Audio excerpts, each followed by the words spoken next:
وہ وارڈروب کے سامنے منہ بنا کر کھڑی تھی۔ آج سے پہلے وہ اتنی کنفیوز کبھی نہیں ہوئی تھی، جو ملتا تھا وہ پہن لیتی تھی۔ اسے سمجھ نہیں آ رہی تھی کہ آج ریان کے سامنے کیسے جائے۔ اف خدایا، اب کس سے پوچھوں کہ کون سا ڈریس سوٹ کرے گا مجھ پر؟ اس نے منہ بنا کر سوچا تھا، ہر ڈریس۔ ریان کی آواز پر وہ بری طرح چونکی اور پھر پلٹی، اپنا دوپٹہ سر پر درست کیا۔ ریان ہاتھ پشت پر باندھے اسے بغور دیکھ رہا تھا۔ آپ اتنی جلدی کیسے آ گئے؟ کنول نے نہ سمجھی سے اسے دیکھا تو وہ مسکرا اٹھا۔ بس یوں ہی۔ اچھا، اتنی پوزیسو کیوں ہو رہی ہے تم ڈریسز کے لیے؟ الماری کے ساتھ ٹیک لگا کر کھڑے ہوتے اس سے پوچھا تو کنول نے سر جھکا دیا اور کہا، بس ویسے ہی۔ دیکھو، اچھے لوگ کپڑوں کے محتاج نہیں ہوتے۔ تم تو ہر رنگ ہر روپ میں اچھی لگتی ہو۔ تم مجھے کب سے اچھی لگنے لگی یہ تو پتہ نہیں، مگر میرا یقین کرو کہ میں نے آج تک یہ نہیں دیکھا کہ تم نے کیا پہنا۔ یہ شاید تمہاری کانچ جیسی آنکھوں اور مسکراہٹ سے توجہ ہٹ ہی نہیں پاتی۔ اسے دیکھتے وہ سنجیدگی اور صاف گوئی سے بولا تھا۔ اس نے کنول کے چہرے کا رنگ بدلتے اور آنکھوں کی چمک بڑھتے اپنی آنکھوں سے دیکھا تھا۔ وہ مسکرا کر انگلیاں مسلنے لگی۔ شوہر گھر آئے تو کھانا پانی بھی پوچھتے ہیں۔ اس کی نظر چراتے دیکھ کر ریان نے قدرے جھک کر شرارت بھرے لہجے میں کہا، اوہ سوری، میں ابھی لائی۔ کنول نے ماتھے پر ہاتھ مارا اور باہر جانے لگی، تبھی ریان سامنے آ گیا۔ اتنی کنفیوز کیوں ہو رہی ہو؟ میں نے کہا ہے کہ پوچھتے ہیں، لانے کو تو نہیں کہا۔ اس کی آنکھوں میں جھانکتے ہوئے اس نے کہا تو کنول نے آنکھیں بند کر لی۔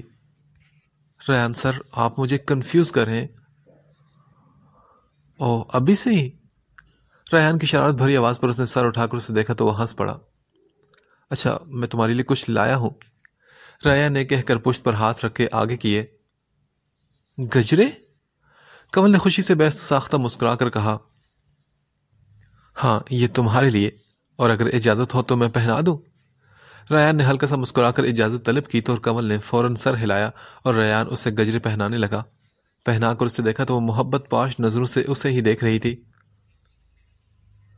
ریان نے جو ہی اسے دیکھا تو وہ نظر جھکا گئی اور اس منظر نے ریان کو مسکرانے پر مجبور کر دیا تھا۔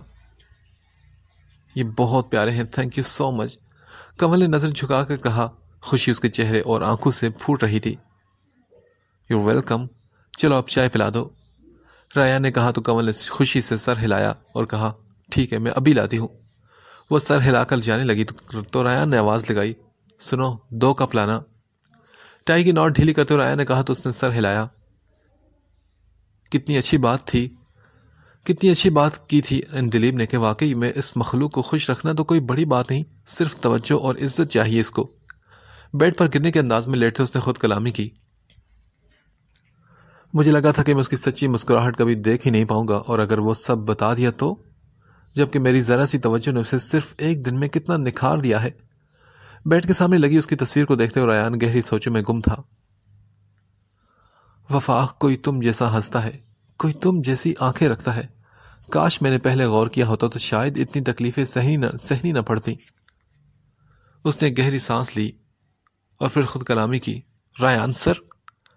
اس نے کنول کی نقل اتاری تھی اور پھر ہنستے ہوئے انگڑائی لے کر اٹھ گیا اور فریش ہونے کے لیے چلا گیا۔ ہادی کمرے میں اندھیرا کیے بیڈ پر لیٹا تھا۔ اس کی آنکھیں گھب اندھیرے میں کچھ تلاش کر رہی تھی۔ اس کے گلے میں گلٹی سی ابھرتی محسوس ہوتی تھی، گویا وہ سوچوں کا کڑوا گھونٹ بھر رہا ہو۔ اس کی آنکھیں جل رہی تھی۔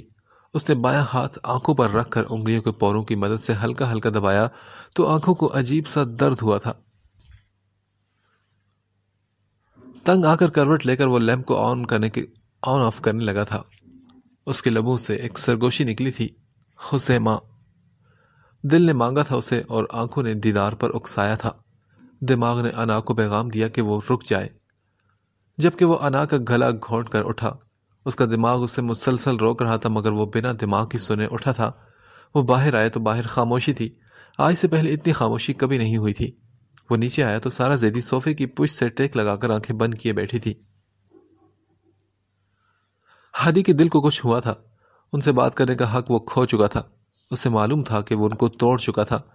آج جتنی تکلیف میں وہ تھا، دل تو چاہ رہا تھا کہ وہ ان کی گود میں سر رکھ کر خوب روئے، مگر افسوس کہ اب ایسا کرنا ممکن نہیں تھا۔ ایک گہری سانس لیتے آنکھوں کو ملتا وہ کچن میں آیا تو سامنے رانی برتن دھو رہی تھی جبکہ مدت کھانا بنا رہی تھی۔ اسے دیکھ کر وہ دوبارہ اپنے کام میں مگن ہو گئی تھی۔ رانی، یہ چائے بن چکی ہے، حسیمہ کو دیکھ کر آؤ، اس کی پیکنگ میں بھی مدد کروا دو۔ مدت نے کہا تو وہ سر ہلا کر چلی گئی تو ہادی نے نہ سمجھی سے اسے دیکھا۔ پیکنگ؟ لیکن کہاں جا رہی ہے وہ؟ ہادی مدت کے پاس آتے ہوئے بےتابی سے پوچھنے لگا تو اس نے غصے سے اسے دیکھا۔ کراچی جا رہی ہے وہ، خالہ اور وہ جا رہے ہیں یہاں سے تمہاری وجہ سے، بس تمہاری وجہ سے ہادی یہ گھر برباد ہو گیا ہے۔ یہ صلہ دی ہے تم نے خالہ جی کی محبت کا، یہ صلہ دی ہے تابش اور ریان کی محبت کا۔ انہوں نے تمہیں اور وفا کو سینے سے لگا کر رکھا اور تم دونوں ہی گہرے گھاؤ لگا گئے۔ اب خوش رہو تم، اب وہ تمہیں اپنی زندگی تو کیا اس گھر میں بھی نظر نہیں آئے گی۔ مدت دکھ اور نم آواز میں کہہ رہی تھی، اس کی آنکھیں نمکین پانیوں سے بھر گئی تھی۔ ہادی کو لگا تھا کہ اس کی سانس رک جائے گی، وہ الٹے قدموں بھاگتا ہوا واپس چلا گیا تھا۔ سنو، وہ کچن میں کام کر رہی تھی جب ریان اسے پکارا۔ جی بولیں؟ کنول نے ہاتھ پوچھتے سوالی نگاہوں سے اسے دیکھا تو وہ بولا، ایک سرپرائز ہے تمہارے لیے۔ وہ وہی چیئر گھسیٹ کر بیٹھ چکا تھا۔ سرپرائز؟ کیسا سرپرائز؟ کنول نے ناسمجھی سے پوچھا تو وہ بولا، یہ کہ وہ کچھ کہتے کہتے رکا اور کہنے لگا، اوف میں بھی کتنا بیوقوف ہوں، سرپرائز تو دیا جاتا ہے بتایا نہیں جاتا۔ یہ کہہ کر وہ چلا گیا تو وہ بولی، بتائے نا، اب مجھے ویسے ہی تجسس رہے گا۔ کنول نے منہ بنا کر اس کے پیچھے آتے ہوئے کہا، ارے نہیں بھائی دیکھو بیوی، سرپرائز ہے سرپرائز۔ وہ صوفے پر بیٹھ گیا تو کنول اسے گھورنے لگی۔ یار ایسے تو مت دیکھو، میں تمہارا شوہر ہوں۔ ریان اسے یاد دلایا۔ ریان سر، کنول نے بے چارگی سے اسے دیکھا۔ یار پلیز یہ جڑے ہاتھ دیکھو میرے، اب مجھے سر مت کہنا، اچھا خاصا شوہر بننے لگتا ہوں میں۔ مر مر کے شوہر والی فیلنگز آتی ہیں کہ تم ریان سر کہہ کر اندر سے کھڑوس باس کو جگا دیتی ہو۔ ریان نے تب کر باقاعدہ اس کے آگے ہاتھ جوڑ کر کہا تو کنول نے چونک کر اسے دیکھا۔ تو آپ باس ہی تو ہیں میرے، وہ معصومیت سے بولی تھی۔ اوف میرے خدایا، یہ کیسی لڑکی ہو تم۔ ریان نے ماتھے پر ہاتھ رکھ دیا تھا۔ دیکھو تم مجھے صرف ریان کہہ دو، آئندہ سر مت کہنا، تمہارے میری آنے والی نسلوں پر احسان ہوگا، ورنہ کل میرے بچے بھی کہیں گے سر۔ میں ساری زندگی باپ نہیں سر بن جاؤں گا اور مجھے ایسا لگے گا کہ میں کسی اسکول میں ٹیچر ہوں یار۔ وہ منہ بنا کر خفگی سے کہہ رہا تھا اور کنول کا کہکا بلند ہوا تھا۔ اچھا ٹھیک ہے، اب نہیں کہوں گی ریان سر، کنول نے جلد بازی میں پھر سے کہا اور زبان دانتوں تلے دبا لی تھی۔ ریان نے غصے سے اسے دیکھا۔ اچھا چھوڑے نا، سرپرائز تو بتائے نا کیا ہے؟ اس کے پاس بیٹھتے ہوئے التجائی انداز میں بولی تو ریان نے اسے ایک نظر دیکھا۔ ویل کوئی آ رہا ہے یہاں پر، اب کون یہ تمہیں ہرگز نہیں بتاؤں گا۔ ریان نے سسپنس ختم کرنے کے بجائے مزید بڑھا دیا۔ کون آ رہا ہے بتائے نا، اسے دیکھتے ہوئے بےتابی سے بولی تھی۔ بوا جی لائبریری میں ٹیبل پر گلو یا ٹیپ پڑی ہے، لے آئیے گا، ورنہ نہ ملی تو روئی لے آئیے گا۔ آواز پیاری بھی ہو تو یہ تھوڑی نا مطلب ہے کہ بندہ ہر وقت سنتا رہے۔ ریان نے کنول کو گھورتے ہوئے بوا سے کہا۔ اب دیکھنا میں کیا کرتی ہوں آپ کے ساتھ۔ کنول دانت پیستے اٹھ کر بیٹھ گئی تھی۔ ارے پہلے ہی تو کچھ کر چکی ہو، زیدی گروپ آف کمپنیز کا ایک باس ہے، بیچارہ اچھا خاصا بندہ، اب کبھی کبھی تو میں یاد کرنے لگا ہے۔ آج کہہ رہا تھا مجھے غصہ تو بڑا ہے لیکن کیا کرتا، اس میں بھی سارا ہاتھ تمہارا ہی ہے۔ ریان نے سنجیدگی سے کہا تو وہ بے اختیار پلٹی اور بولی، کون ہے وہ؟ اس کے چہرے پر خوف کے سائے لہرائے تھے۔ اچھا ایسے کہہ رہی جیسے تمہیں معلوم ہی نہ ہو۔ ریان نے رخ موڑ کر بمشکل کہہ روکا تو وہ بولی، نہیں مجھے تو ان کے بارے میں نہیں پتا، میں تو ہمیشہ آپ کے انڈر کام کرتی رہی ہوں۔ اس کے سامنے آتے ہوئے وہ پریشانی سے کہنے لگی تو ریان ہنسنے لگا۔ یار سچ یہ ہے کہ تم بہت معصوم بلکہ بالکل بیوقوف لڑکی ہو۔ وہ ہنس دیا تو کنول نے بھی اسے غصے سے گھورا تھا۔ مجھے اس لڑکے کا نمبر دو۔ وہ دونوں ریسٹورانٹ میں بیٹھے تھے جب وجدان نے کہا۔ وجدان کا ہر روپ بدلا ہوا تھا۔ کس لڑکے کا؟ وہ چونک کر بولی تو وجدان نے کہا، وہی جس کو کال کی تھی تمہارے کہنے پر۔ اس نے یاد دلایا تھا۔ لیکن کیوں وجی؟ چھوڑ دو، وہ قصہ تو کب ختم ہو چکا ہے۔ اس نے بے پرواہی سے کہا تو وجدان نے افسوس بھرے انداز میں اسے دیکھا۔ دیکھو صبا، قصہ بھلے ختم ہو گیا ہو مگر میرے اندر ایک کسک بڑھ رہی ہے. مجھے دکھ ہو رہا ہے کہ کیوں اس دن تمہاری بات مانی. خدا جانے کہ کیا ہوا ہوگا اس لڑکی کے ساتھ. خیر ان باتوں کو چھوڑو، مجھے اس لڑکے کا نمبر دو تاکہ میں اس کی غلط فہمی کو دور کر دوں. اس کے چہرے پر شرمندگی کے اثرات تھے. اب کیا فائدہ وجی، ہادی تو حذیمہ کو طلاق دے چکا ہے. صبا نے اتنے اطمینان سے کہا تو وجدان کے ہاتھ سے گلاس گر گیا. وہ بے یقینی سے اسے دیکھ رہا تھا. کیا وہ سچ میں اتنی بے حس تھی؟ اس نے چہرے پر ہاتھ پھیر کر خود کو نارمل کیا اور بولا، تم مذاق کر رہی ہو نا؟ نہیں، آئی ایم سیریس. صبا نے یہ کہہ کر شیک منہ سے لگا لیا. جبکہ وجدان نے غصے سے اس کے شیک کو ہاتھ مارا تو اس نے چونک کر اسے دیکھا. صبا، مجھے اس کا نمبر دو. یہ کیا بدتمیزی ہے وجی؟ صبا تم اتنی گھٹیا لڑکی ہوگی میں سوچ بھی نہیں سکتا تھا یار. تمہاری وجہ سے میں بھی اتنے بڑے گناہ کا مرتکب ہو گیا. او میرے خدا، یہ کیا ہو گیا مجھ سے؟ اس نے سر پکڑ لیا تھا اور ان نفی میں سر ہلاتا وہ پاگل ہو رہا تھا. وجی تم کوئی بچے نہیں تھے. اس نے ٹیبل پر کونی رکھتے ہوئے دان پیسے تو وجدان نے سر اٹھا کر اسے دیکھا جس کے چہرے پر رتی برابر بھی شرمندگی نہیں تھی. اندھا ہو گیا تھا میں تمہاری محبت میں. مجھے لگا تھا کہ میں مر جاؤں گا تمہارے بغیر. یہ جملہ ذہن میں آ گیا تھا کہ محبت اور جنگ میں سب جائز ہوتا ہے، مگر افسوس یہ نہیں سمجھ سکا کہ دو محبت کرنے والوں کو جدا کرنے کا خدا جانے کتنا بڑا گناہ ہوگا. یہ کیا کر دیا میں نے؟ اتنا بڑا گناہ کر لیا میں نے. میں اتنا برا کبھی نہیں تھا مگر مجھے محبت پتہ نہیں کیوں تم سے ہو گئی. مجھے کسی کی آہ اور خدا کی سزا سے ڈر لگتا ہے، اسی لیے میں خود کو سزا دینے لگا ہوں. جو غم کسی کو دیا ہے وہی خود بھی سہنے لگا ہوں. اس کے چہرے پر دکھ اور افسوس تھا اور اذیت سے اس کی آنکھیں سرخ تھی. اس نے یہ کہہ کر آنکھیں میچی. وہ اسے دیکھ رہی تھی اور اس کے تاثرات اور الفاظ کو سمجھنے کی کوشش کر رہی تھی. میں تم سے اپنی منگنی ابھی اور اسی وقت ختم کرتا ہوں صبا. وہ قدرے جھک کر بھاری آواز میں بولا تو صبا نے چونک کر اسے بے ساختہ دیکھا. یہ کیا کرے تم وجی؟ اسے اپنی آواز گہری کھائی سے آتی محسوس ہوئی. وہی جو تم نے سنا. جانتی ہو کسی سے بھی دوستی اور محبت میں سے ایک چیز چننے کو کہا جائے تو وہ ہمیشہ دوستی ہی کو چنتا ہے. جو لڑکی اپنی اتنی مخلص دوستوں کے ساتھ اتنا برا کر سکتی ہے تو وہ محبت کو تو سڑک پر لے آئے گی. میں تمہارے ساتھ مزید کوئی رشتہ نہیں رکھ سکتا صبا. اس نے انگوٹھی اتار کر ٹیبل پر رکھی اور اپنے نام کی انگوٹھی اس کے ہاتھ سے اتار لی. صبا بے یقینی اسے دیکھ رہی تھی. تم بھول رہے ہو وجی کہ تم نے گھر والوں سے ٹکر لے کر مجھ سے منگنی کی تھی. صبا کو اس پل سمجھ نہیں آ رہی تھی کہ اسے کیسے راضی کرے کہ وہ یہ رشتہ نہ توڑے. یہی تو دکھ ہے کہ صبا کہ جس کے لیے میں سب سے لڑا وہی اتنی بڑی دھوکے باز نکلی. چلتا ہوں میں. بہت محبت کرتا ہوں تم سے، اس لیے بس اتنا کہنا چاہتا ہوں کہ سدھر جاؤ. وہ وہاں سے اٹھ گیا تھا مگر اس کے دل پر بوجھ تھا. پلیز وجی نہیں، ایسا مت کرو، میں تم سے بہت محبت کرتی ہوں وجی. وہ اٹھ کر اس کے پاس آئی اور ہوا سے بے باختگی سے پریشانی سے بولی تھی. اسے چھوڑنے کا خیال ہی اس کی روح کو تکلیف دے رہا تھا. محبت؟ اس لفظ کے مطلب سے بھی تم آشنا ہو؟ محبت کے لیے تو تم ترسو گی صبا. نفرت کرتا ہوں میں تم سے، شدید نفرت. وہ غصے سے اسے دھکیل کر باہر چلا گیا تو وہ باہر بھی اس کی طرف اس کے پیچھے لپکی تھی. وجدان نے گاڑی میں بیٹھ کر گاڑی لاک کر لی تو وہ چیختی چلاتی رہی، پلیز وجی نہیں. وہ شیشے پر ہاتھ مارتے ہوئے رو رہی تھی جبکہ وہ انجان بنتا گاڑی بھگا کر لے گیا تھا اور وہ ڈب ڈبائی آنکھوں سے اسے دیکھتی رہی. وجدان اسے چھوڑ جائے گا یہ اس نے کبھی سوچا نہیں تھا. آج اسے احساس ہوا تھا کہ یہ کتنی بڑی اذیت تھی کہ جب محبت کرنے والا چھوڑ جائے. وہ وہیں کھڑی لگاتار روتی رہی. ماما مجھے آپ سے ضروری بات کرنی ہے. ہبا ان کے کمرے میں آئی اور ان کو دیکھتے بولی تھی. ہاں بولو میری جان. شہینہ بیگم نے کتاب سائڈ ٹیبل پر رکھ کر اس سے پوچھا. ماما وشما کے گھر والوں سے بھائی کے لیے ابھی بات مت کریے گا. وہ ان کے پاس بیٹھتے ہوئے آہستگی سے بولی تھی. کیا مطلب؟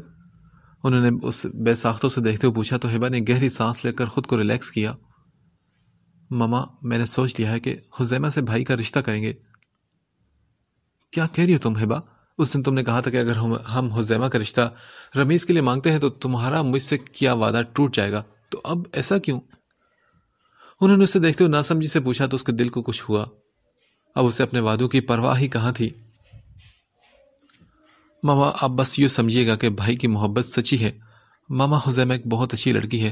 وہ بھائی کو بہت خوش رکھے گی اور بھائی جیسا ہی ٹھنڈا مزاج اور سلجھا ہوا انسان اسے سوٹ کرتا ہے.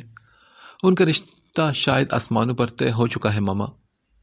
ہبا نے آہستگی سے ان کے ہاتھ پر ہاتھ رکھ کر انہیں قائل کرنا چاہا. شہینہ بیگم نے چند لمحے اسے دیکھا.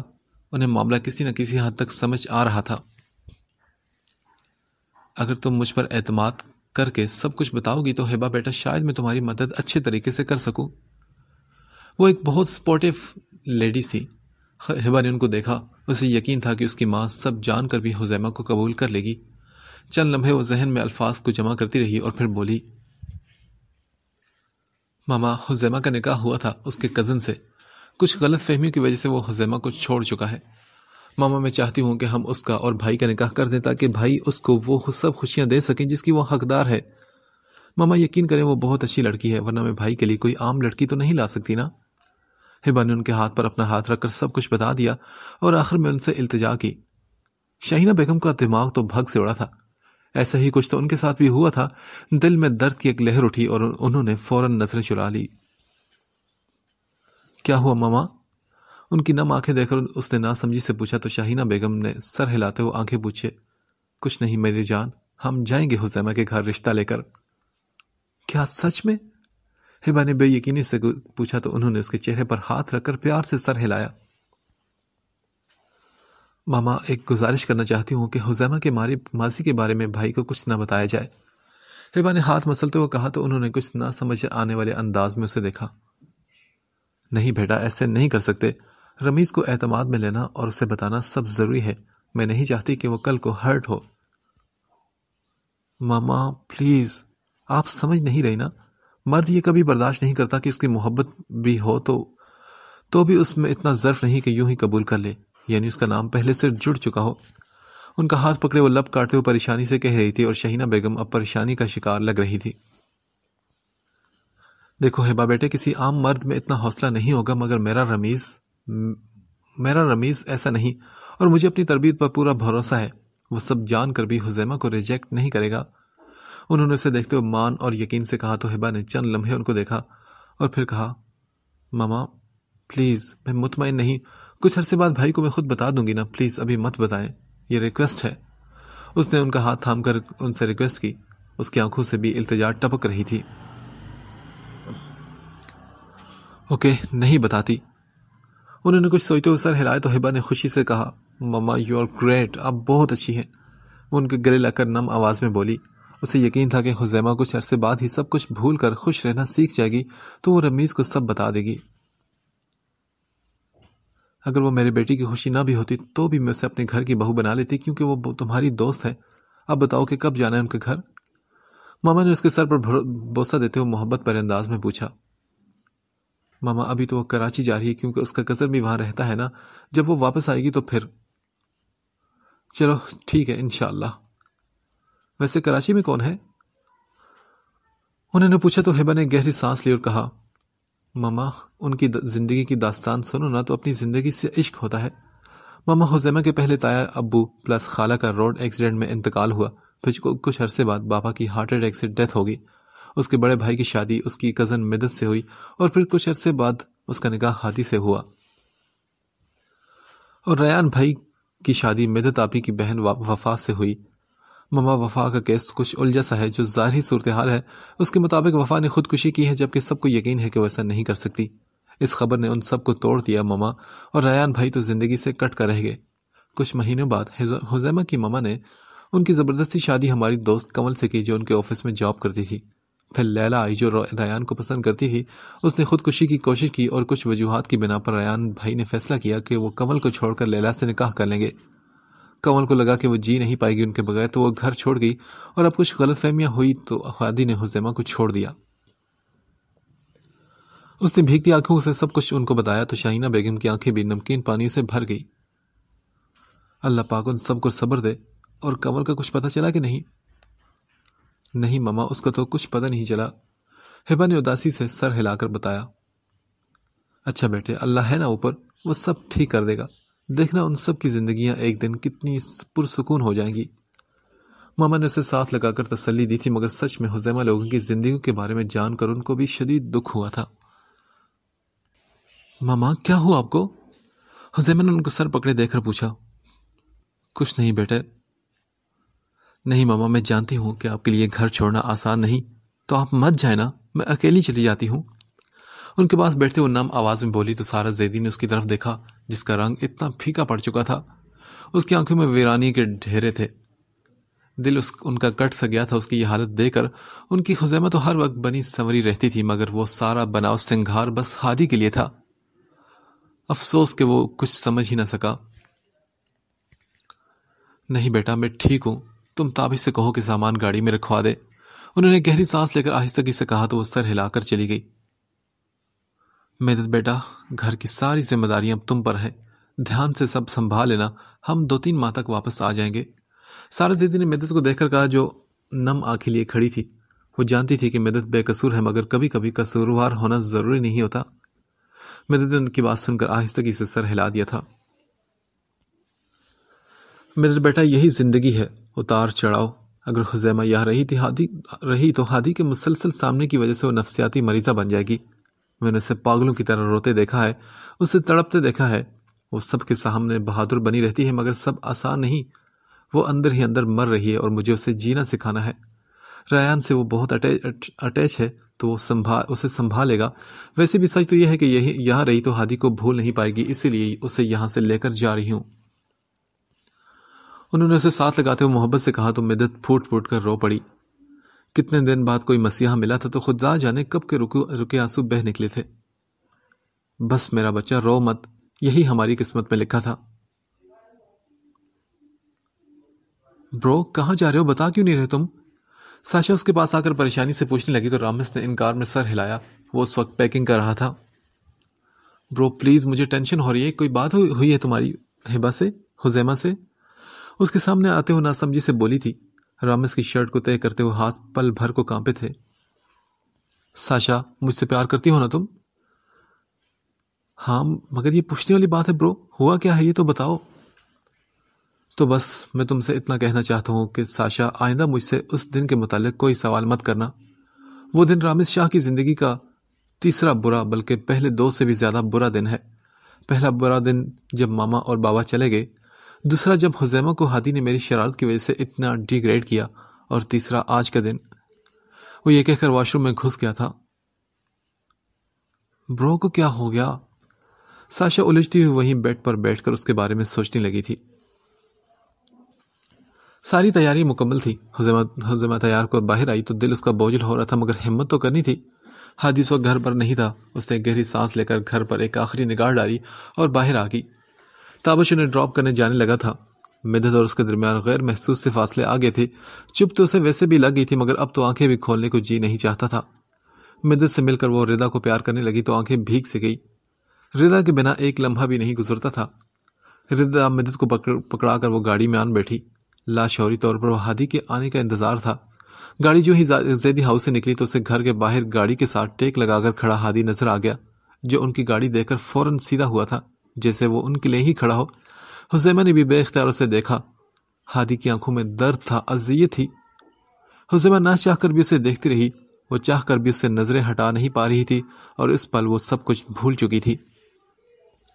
ہادی گاڑی کے آگے نکلتے ہی سڑک کے درمیان آیا اور دکھ سے اسے جاتے ہوئے دیکھنے لگا۔ یوں محسوس ہو رہا تھا کہ وہ دل بھی ساتھ لے جا رہی ہو، اور اسے یوں لگ رہا تھا کہ وہ دل یہاں پر ہی چھوڑ کر جا رہی ہو۔ ہادی نے پتہ نہیں کیوں اپنی آنکھوں کو مسئلہ تھا اور تارکول کی سڑک پر نظریں جما دی تھی، جہاں سے ان کی گاڑی گم ہو چکی تھی۔ اس کے چہرے کے تاثرات بے حد سنجیدگی لیے ہوئے تھے۔ وہ روٹھا رہے مجھ سے یہ منظور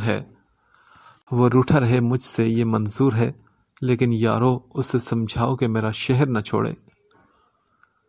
ہادی سر ہلاتے ہوئے اپنے بالوں کو ہاتھوں سے جگڑ کر جھکا جھکا چل رہا تھا، اور پھر گاڑی کے ساتھ ٹیک لگا کر نیچے ہی بیٹھ گیا۔ اس کی آنکھوں میں جلن ہو رہی تھی۔ اب وہ اسے دیکھ بھی نہیں سکے گا تو جیے گا کیسے؟ حذیمہ کا دیدار تو اس کے لیے خوراک کی سی اہمیت رکھتا تھا۔ اسے دیکھ کر تو وہ سب غم، دکھ، تھکاوٹ بھول جاتا تھا۔ ایک طرف خسارے سارے جہاں کے، ایک طرف میرے ہاتھوں سے گوایا ہوا تو۔